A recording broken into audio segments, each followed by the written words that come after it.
Amen. We are continuing our study through the Bible. We're at Genesis chapter 7. And in chapters 5 and 6, we saw that the earth was completely different than what we see today. Climate was warm and tropical, even on the poles. They found mastodon elephants with ferns in their stomach up above the Arctic Circle. Isn't that amazing? That's a different climate than we have today. There was no rain yet, but the earth was watered subterraneously. And man lived to almost 1,000 years. I'm so glad I don't live in that time. But man's heart was continually evil, it taught us. Just wickedness. And we even saw demons were active among men. And so God told Noah, hey, I'm not going to strive with man anymore. I'm going to wipe all these guys out. I'm going to take you and preserve you. I want you to build an ark, and I'm going to bring animals to you. You'll put them in the ark, and we'll preserve mankind, and we'll preserve the animals. He gave him specific information on how to build the ark. And we finished chapter 7 with, and I'd like this verse to apply to me, and I'd like it to apply to everybody in this room. Thus Noah did according to all that God commanded him, so he did. Wouldn't you like that statement to be about you? Everything God told me to do, I did. And what's really neat is when God looks at us because of Jesus, he goes, yeah, way to go. Well done, good and faithful servant. But wait, didn't you know that I goofed up over here? What? As far as the east is from the west, I forgot all that stuff. It's really neat. We have a wonderful relationship with God because of what Jesus did for us. But I diverse. So chapter 7, verse 1. Then the Lord said to Noah, come into the ark, you and all your household, because I have seen that you are righteous before me in this generation. You shall take with you 7 each of every clean animal. Notice that. It's not a pair. For the clean animals, it's 7. A male and his female. 2 each of animals that are unclean, a male and his female. Also 7 each of birds of the air, male and female, to keep the species alive on the face of all the earth. For after 7 more days I will cause it to rain on the earth 40 days and 40 nights, and I will destroy from the face of the earth all living things that I have made. And Noah did according to all that the Lord commanded him. Noah was a young spring chicken at 600 years old when the flood waters were on the earth. He starts off saying, come into the ark, you and all your household. Now in chapter 6, as we saw, he commanded Noah to build the ark, and that was done. Notice God's not saying go into the ark. Come into the ark. Well, then where's God then? God's presence is going to be with Noah as he preserves him through the flood. I have seen that you are righteous before me in this generation. Well, we know that Noah spent the years before the flood living in obedience. The big thing that he did right was he believed God. Isn't that the theme that we've been seeing so far? He believed God. Abraham believed God, and it was accounted to him as righteousness. Abel believed God and brought an offering, and it was accepted. Cain brought it out of works, and well, I guess I have to bring something to the potluck, so he brought something from the fields, and God didn't accept it. His relationship with God was skewed. So Noah lived out his belief by obeying God in building the ark. I don't know about you, it took more than 100 years. There's probably a day or two where I would have questioned, did I really hear from him? I'm spending all this time on this boat. Really? I've never seen a flood. But he believed God and obeyed him. You shall take with you 7 of each clean animal. Why? Well, as we're going to see later on, after the flood, Noah gets out and he does an offering to the Lord of clean animals. Well, if he only had 2, guess what just went extinct? God's thinking ahead. Verse 4, for after 7 more days I will cause it to rain on the earth, 40 days and 40 nights. Remember back in Genesis, in chapter 1, God created the atmosphere to separate the waters on earth from the waters in heaven. we had that mantle of moisture around the entire earth. That's what made the entire earth tropical. That's where we have ferns growing in the North Pole. Also, the earth's axis was not in its tilt. It was straight up and down. So the temperature's even on the whole earth. We don't have rain because we don't have that thermal activity creating high and low pressures and the Coriolis force with the low and it's spinning and bringing in a storm. It's a constant atmosphere with the earth being watered from underneath the ground. In Genesis chapter 2, 5, and 6, it says, God had not caused it to rain on the earth, and a mist or streams went up from the earth and watered the whole face of the ground. So I'm not making this up. I'm talking about what was written. Verse 5, and Noah did according to all the Lord commanded him. So we see an interesting pattern here. Noah has faith in God, and that causes him to walk with God. And then Noah finds grace with God, unearned favor, because he's believing God. Then God tells Noah, I'm pouring out my wrath, but I'm going to preserve you. I'm going to protect you and your family. And then Noah again believes God and makes preparations according to what God commands him. It's a great pattern for our life. We just start with believing God. And we're waiting for the second coming. What are we to be doing? We're all supposed to be building a boat. No. We're supposed to be making ourselves ready for his return. Now, Noah was 600 years old when the floodwaters came. If we look at the chronology and believe the chronology that we read, the flood started in the year 1656 A.M. What does A.M. mean? Anno Mundi, year of the world. Not B.C., not A.D., but A.M. 1656. So about 1600 years from creation until the flood. Verse 7. So Noah with his sons, his wife, and his sons' wives went into the ark because of the waters of the flood. Of clean animals, of animals that are unclean, of birds, and of everything that creeps on the earth, 2 by 2, they went into the ark to Noah. So did he go get them? What does it say here? They went into the ark. They went to Noah. They showed up. I'm here, reporting for duty. Where's my cage? And of everything that creeps on the earth. 2 by 2, they went into the ark to Noah, male and female, as God had commanded Noah. I would have voted for poor vision when those 2 mosquitoes showed up. Where do we go? And, I don't even see you. Bye-bye. But that didn't happen. Now, how do you think God caused that to happen? Think how strong migration instincts are. I mean, look at salmon going up that long, long river to go where they were born. How do they know how to get there? From the ocean, and they go up, and they were babies when they came down, and they know which fork of the river to go, and they go back to the very lake where they were spawned as kids, as children, baby fish, what would you call them? Minnows. Or geese, migrating these great distances. I'm a pilot. They don't have gyros. How do they know which way is up when they're in the clouds? How do they know? They don't have a compass. How do they know which way to go? But they know. Elk migrate. Did you know butterflies migrate? Isn't that amazing? Think of how tiny that brain is. Was there a map imprinted? How do they know where to migrate to? And hummingbirds. So God could have easily placed a migration instinct in these animals and said, you need to go to Noah. And they walk in. He might have even gave them an instinct to know which cage to go to or which room to go to. Absolutely easy for God to accomplish this. Verse 10, and it came to pass after 7 days that the waters of the flood were on the earth.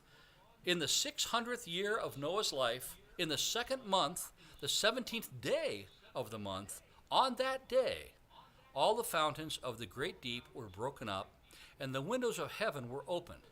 And the rain was on the earth 40 days and 40 nights. Now, notice the detail. What does this detail tell us about the author or about the event? If it's a myth, we'd have, there was the great flood and it showed up. They wouldn't care about Noah's birthday and how many days. But this is telling us that whoever wrote this down, we don't know absolutely for sure, but whoever wrote it down knew all the details. Yeah, it was on the 17th day of that month that it happened. Didn't say morning or evening. But 17th day is pretty good detail for me. So it's not poetry, it's not allegory. Then we have a simple but telling statement in verse 11b. On that day, all the fountains of what? The great deep were broken up. So where are those fountains coming from? Is it a thunderstorm? No. Under the ground, subterraneously, the ground is watered subterraneously, right? So all that water under the ground is coming up. What's going on geologically if that's happening? There's something going on, isn't there? All the fountains of the great deep were broken up, and the windows of heaven were opened. So we have the thick mantle of moisture around the whole earth, and then on the earth we have the waters from underground erupting. Something caused a major change on the earth. Don't know what it was, but something happened.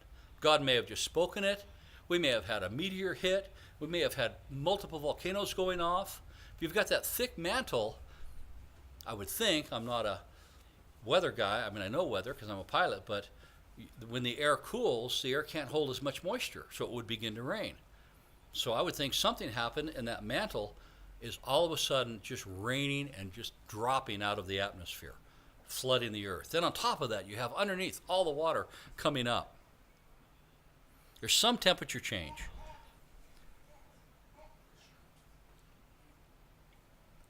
Now,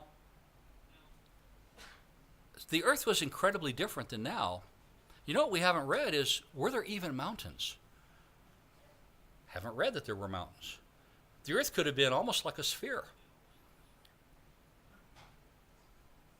So during the flood, there had to be enormous, catastrophic geological changes going on. You could have mountains all of a sudden forming for the first time, and then even subsiding, and then forming again. Huge amounts of water moving across the dry land that was there. All the sea is turbulent. All the animals are dying suddenly because of a flood and that geological upheaval. We probably had rapid continental drift at that time. So picture the earth. Continents are drifting. Mountains are being thrust up. Water's falling. Water's coming up from the bottom. It would just be incredible. The only people to observe it are on a boat floating on the top of the water.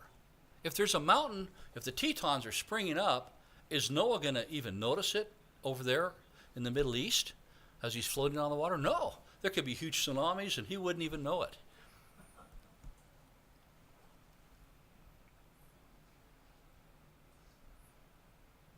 World's ecosystem completely changed. Verse 13. Oh, one more thing. How many of you have watched Is Genesis History? That was your assignment. You're going to get graded on it. Did you watch it? One hand? No, come on. Oh, we're up high. Is it worth watching, you guys? Yes. Absolutely. It's incredible. We go to the Grand Canyon, and there's the layers, right? And what's in the layers? All these fossils. And so they say, well, you know, the older fossils on the bottom, they have the base layer where there's no fossils, there's nothing. And then all of a sudden, we start having layers, and there's these fossils in them. Layer upon layer, and they're, well, each layer, you know, the ocean came in, and there were thousands and thousands of years, and then the next layer comes. Well, if you have a layer sitting there with thousands of years, where's the erosion? If you have a stream flowing down that layer, wouldn't you have it kind of making a valley? All those layers are perfectly flat. It's like a layered cake, perfectly flat. That tells us there's very little time between the layers. And they look at the fossils, they're the same as you go through the layers. You don't have the snail that turns into a frog up here. They're the same. You'll have the same, and maybe they stop, and then over here you have another fossil. That tells us it happened quickly. Well, if you have a flat earth and the water's flowing back and forth across it, and mountains are coming up, and you've got the debris in the water, you've got the dirt floating in the water, and it's flowing back and forth and laying down, and those animals are being killed suddenly, put between the layers, and they turn into fossils. Now, if we have a coyote running out here in the field and he gets hit by the car and limps off and dies in someone's field, Are we going to have a fossil in 20 years? No. We're going to have a deteriorated coyote, maybe some bones there, right? So how come he's not turning into fossils, but the fossils in the Grand Canyon are? It happens suddenly. It's a violent event. It happens suddenly and preserves them. That's why they found an elephant, the mastodon, up in the Arctic Circle with the ferns in his stomach. Well, if it got cold slowly and we had slow changes, the ferns would be gone. He's going to die of starvation because the ferns die out. We're going to have a dead animal, and we're going to see skeletons, not a fossil or not a really well-preserved elephant. But there was something that happened like this. All of a sudden, it's cold, and the elephants freeze to death. And there's ferns in his stomach. Now, there's an older book. It's called Earth in Upheaval that talks about this event. And that, we've found many, many dinosaur bones around the world, haven't we? There's something common when we find the dinosaur bones. You go down to Dinosaur National Monument in Utah, and they say, we believe there was a curve in the riverbed here, and all of the dinosaurs got washed up and killed and buried together in this riverbed.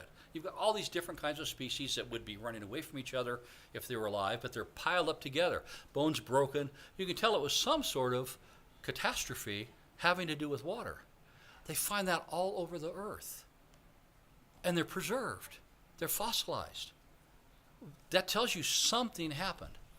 They were killed and washed up together and preserved. Does that sound like anything we're reading about? Happened like this. Verse 13. On the very same day, Noah and Noah's sons, Shem, Ham, and Japheth, and Noah's wife and 3 wives of his sons with them entered the ark. They and every beast after its kind, all cattle after their kind, every creeping thing that creeps on the earth after its kind, and every bird after its kind, every bird of every sort. And they went into the ark to Noah, 2 by 2, of all flesh in which is the breath of life, so that there entered male and female of all flesh, went in as God had commanded him, and the Lord closed the door. Notice the Lord closes the door. He's protecting Noah, kind of like a dad protecting his kids. Hey, the flood's about to begin. I'm going to shut the door. Imagine Noah's reaction. 100 years. How many times has he walked in and out of that door carrying a beam?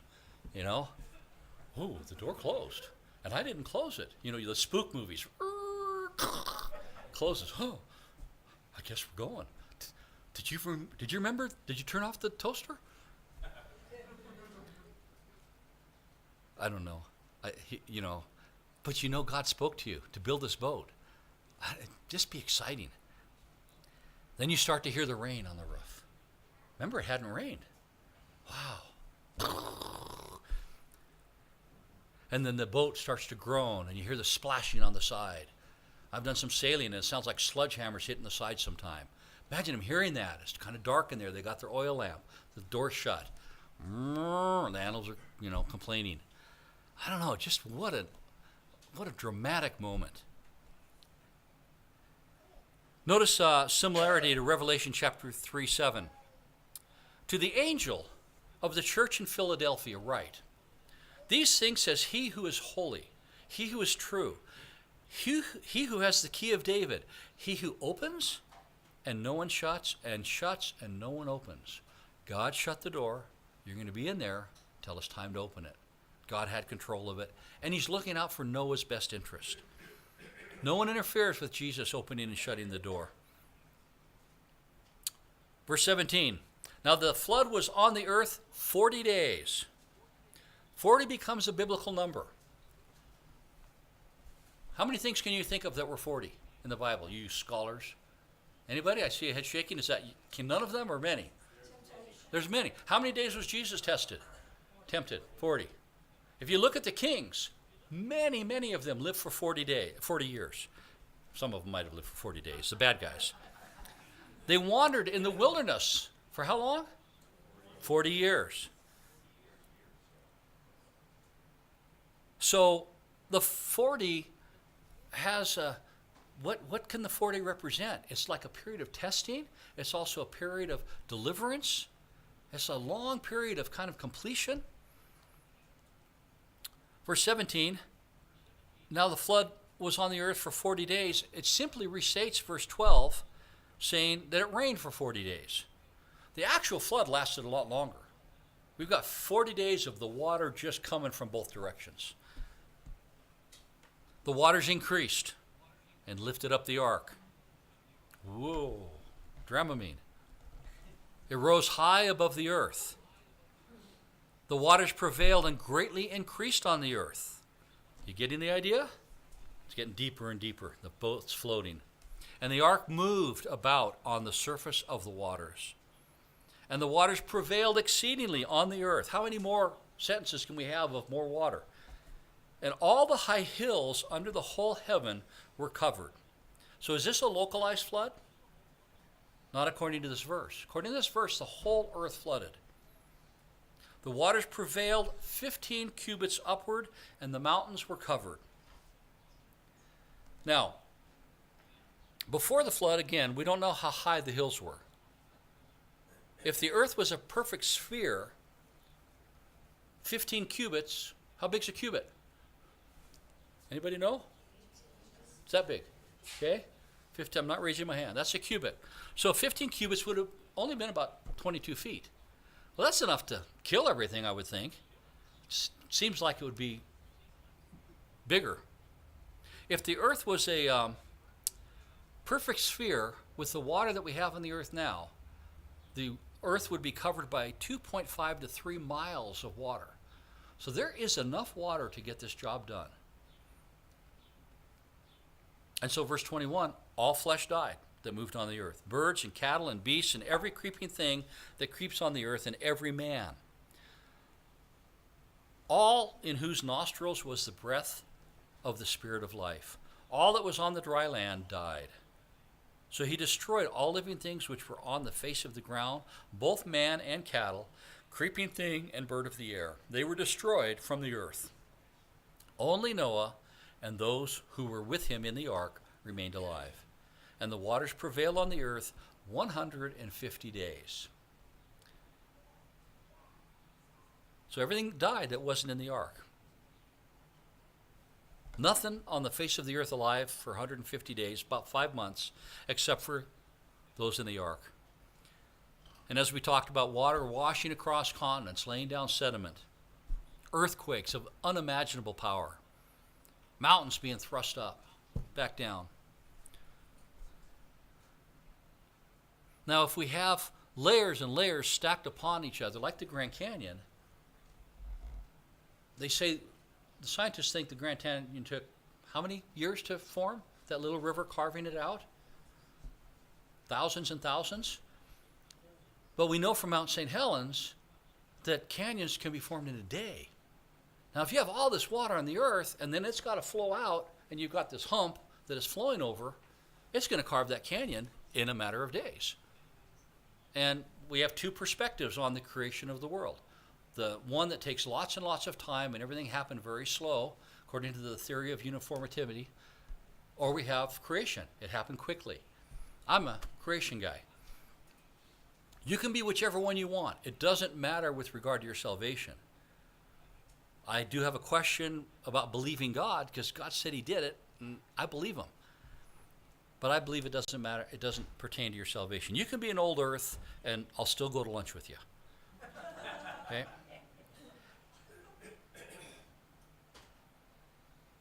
So we have fossils forming, multiple layers.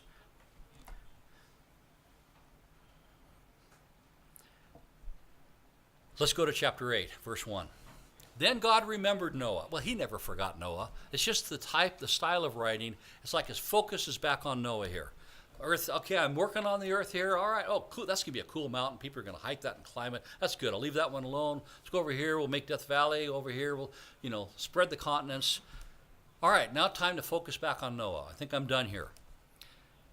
God remembered Noah and every living thing and all the animals that were with him in the ark. And God made a wind to pass over the earth, and the waters subsided. Okay, Bible scholars, is there another verse where God made a wind passing over the waters? Dun, dun. What was that? My hearing's lousy, but I want to hear. Yeah, Parting of the Red Sea, absolutely. God made a wind. Moses is there. Oh no, what are we going to do? Stop talking to me, Moses, and go forward. There's an ocean there. Here comes the wind and the waters part. So here's Noah. Oh, same situation. God made a wind, and the waters subsided. Verse 2, the fountains of the deep and the windows of heaven were also stopped, and the rain from heaven was restrained. So the flood's over. The water's retreating now. We're in phase 2. And the waters receded continually from the earth. At the end of the 150 days, the waters decreased. Then the ark rested in the 7th month, the 17th day of the month, on the mountains of Ararat. And the waters decreased continually until the 10th month. In the 10th month, on the first day of the month, the tops of the mountains were seen. So this new climate's beginning to take hold. Waters are receding. The ark, the mountain's not uncovered yet, but the ark settles on it. It's grounded on the mountain. And the waters are still going down. And then the peaks of the mountains start to come up. And it could be the mountains were still being formed. Verse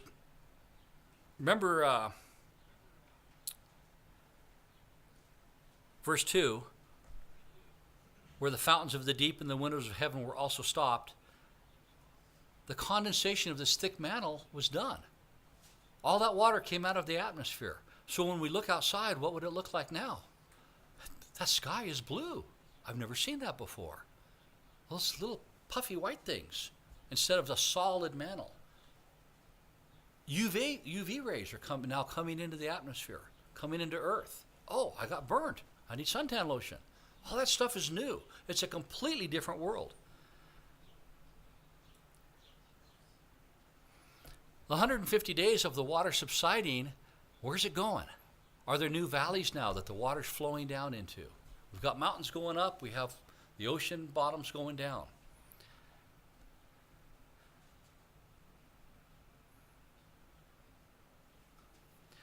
So after 10 months of upheaval, the newly formed mountains are there. And we get to verse 6. So it came to pass at the end of 40 days, that's 40 days of waiting following the 150 days, that Noah opened the window of the ark which he had made. Then he sent out a raven, which kept going to and fro until the waters had dried up from the earth. He also sent out from himself a dove to see if the waters had receded from the face of the ground. You have a raven, they can soar like a glider. If there's a thermal, they'll catch an updraft. If there's a wind on a mountain, you have ridge lift, they can keep flying. So he didn't come back. Doves are lousy gliders. They have to flap. So he goes out and he flaps and there's nowhere to land. So I'll go back to the only place where I can land. He goes back to the ark. Verse 9, but the dove found no resting place for the sole of her foot. And she returned into the ark to him, for the waters were on the face of the whole earth. So he put out his hand and took her and drew her into the ark to himself. And he waited yet another 7 days. And again he sent out the dove out from the ark. Then the dove came back to him in the evening, and behold, a freshly plucked olive leaf was in her mouth. And Noah knew that the waters had receded from the earth. Where did the olive branch come from? I don't know. I guess God made it. Or an olive tree sprouted up. You know, those things come back. You can just cut it down to the roots and they'll sprout back up right away. So maybe the tree died and got broken off, and there's enough time where it sprouted out and the dove got it. I have a feeling God probably said, dove, go over here. I have an olive branch for you. I want you to pick it and bring it back to Noah. But I don't have anything deeper than that. So he waited another 7 days and sent out the dove, which did not return again to him. Interesting mirror image of the flood account. You have to keep track of the numbers with me here, okay? In chapter 7, verse 4, we had 7 days of waiting for the flood. And then in verse 10, we had 7 days again of waiting for the flood. Then we have 40 days of flood. Then we have 150 days of water triumphing. And then going backwards, we have 150 days of water waning. Then we have 40 days of waiting. Then we have 7 days of waiting, and then another 7 days of waiting. It's there. I thought I'd mention it. Isn't that interesting? Perfect mirror. Verse 13, and it came to pass in the 601st year of Noah's, this is of Noah's life, in the first month, the first day of the month, that the waters were dried up from the earth, and Noah removed the covering of the ark and looked, and indeed the surface of the ground was dry. And in the second month, on the 27th day of the month, the earth was dried. So the flood lasted about a year. If you do the math from the narrative, it was about 371 days. We base this on chapter 7, verse 6. Noah was 600 years old. And then here we read, came to pass in his 601st year. So we know it's close to a year. Then God spoke to Noah, saying, go out of the ark, you and your wife, and your sons' wives with you. Bring out with you every living thing of all flesh that is with you, birds and cattle, and every creeping thing that creeps on the earth, so that they may abound on the earth, and be fruitful and multiply on the earth. So Noah went out, and his sons and his wife, and his sons' wives with him. Every animal, every creeping thing, every bird, and whatever creeps on the earth, according to their families, went out of the ark. We covered this last time. We didn't have to have elk and deer and moose, because those are all of the deer family. We had to have a pair of that family. And then God, through microevolution, was able to create the different species. Now, Elizabeth and I were talking after last Sunday. What's interesting is science has changed the definition of species. When we say, in the Bible, when we say species, we're talking about the really subspecies of that kind. In Darwin's day and those guys, they're saying all those different deer in the same group, the same species, we'll call each of them a species. They're not. They're of that one group. They're not separate groups. When you change that definition, then you begin to go, oh, this species evolved into that species. And you start saying that a salamander turned into a monkey. It doesn't work.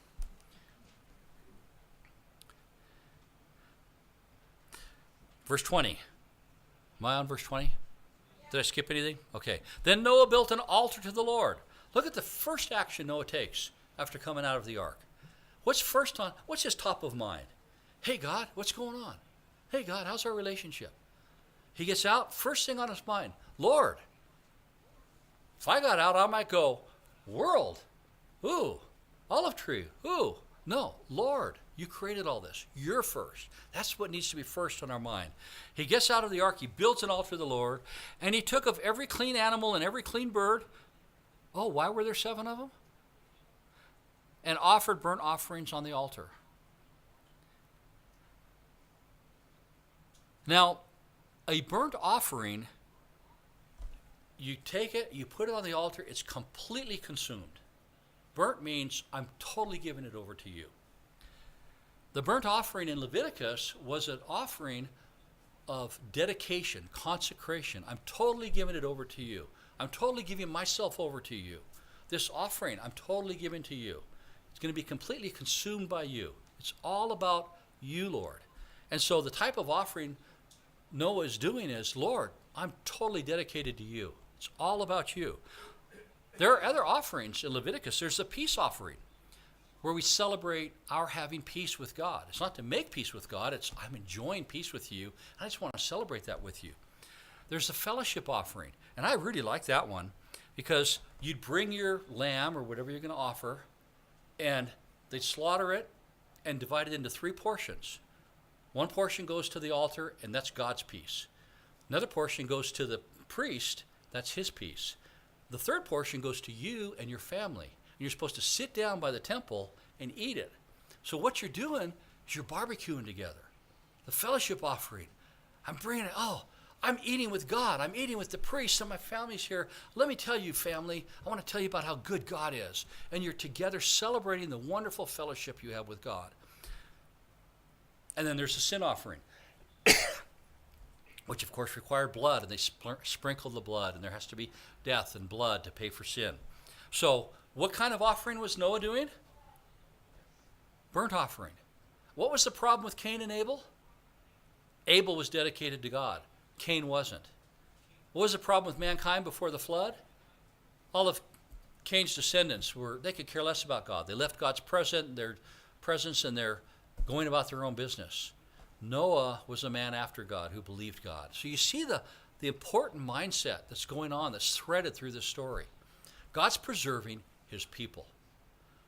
We have debates about 7-year tribulation. Are God's people going to go through the 7-year tribulation when God pours out his wrath? Based on God's character of the flood, what do you think of that? Is God going to take his people and have them suffer from his own wrath? Look what he went to preserve Noah from his wrath. God's nature is he doesn't want to punish his people. He wants to bring them to himself in fellowship. His wrath is poured out on those that reject him. So Noah was declaring his dedication and commitment to God by means of a burnt offering. Verse 21, and the Lord smelled a smoothing aroma. Then the Lord said in his heart, I will never again curse the ground for man's sake. Although the imagination of man's heart is evil from his youth, nor will I again destroy every living thing as I have done. So Noah's offering pleased God. So he says, I'm never again going to flood the earth. What about this imagination of man's heart is evil from his youth? Isn't that interesting? Our heart is evil from youth? How many of you had to teach your little child, maybe 2 years old, to say, no, that's mine? Anybody have to work on that? Amazing, it just naturally happens. So if our heart is evil from our youth, should we trust our hearts? If you watch, the Hallmark Channel or the Pixel, and they have some of them are Christian movies, but it always seems to be, you got the romance thing, and then, well, trust your heart, follow your heart. No, don't trust your heart. It's evil. Jeremiah 17:9. The heart is deceitful above all things. Our heart is deceitful. It can fool us. Our own heart can fool us. It's deceitful above all things and desperately wicked. Who can know it? What am I going to do? I can't trust my heart. But Ezekiel 36 says, I will give you a new heart and put a new spirit within you. I will take the heart of stone, bless you, out of your flesh and give you a heart of flesh. So God is able to change our hearts. When we believe God, he wants to come in and do that work. Lord, I believe you. Okay. Lord, come into my heart, please. Why do we want him into our heart? He changes it. So we have to be careful. And we also have to guard our heart. We're guarding it from what? Our heart loves the world. Our heart's ready to go back to the world. Romans chapter 12. Don't be conformed to the world, but be transformed. We've got a war going on. This is before World War I. This is a massive war for our heart. And we're controlling the battle. Do we want to be transformed? We want to be like Noah. I believe you, God, and that's going to change my behavior, so I'm going to protect my heart and go after you. Or do we want to be like Cain and say, well, you're kind of interesting, God, but this world looks really way interesting. I'm going to focus on the world. Anybody ever struggle with that? Of course we do. We're going to struggle with it until we go home to be with the Lord. But I want to win that struggle. Now, if I have trouble with that struggle along the way, do I lose my salvation? Are you sure? Are you sure? Yes. Yeah. We're saved because of what? What Jesus did. Everything to us is grace. Now we can respond. And I want to respond. I want to choose him. I want to be like Noah and choose him and have my heart changed so I have a great relationship with God. Verse 22, while the earth remains, seed time and harvest, cold and heat, winter and summer, great powder days and crummy powder days, and day and night shall not cease. So we're going to have our seasons. We're going to plant. We're going to harvest. It's not going to cease. Yeah, we're going to have droughts. Yeah, we're going to have, but the world is going to keep turning, and the world is going to keep functioning. Okay? Is global warming going to kill us? Take verse 22. What is God promising here? I'm going to make sure the world keeps turning and keeps working. We're not going to get into that debate, but God is saying, I created the earth. It's a place for you to live. I'm going to provide for you, and your season's going to come in their time. That's a promise from God.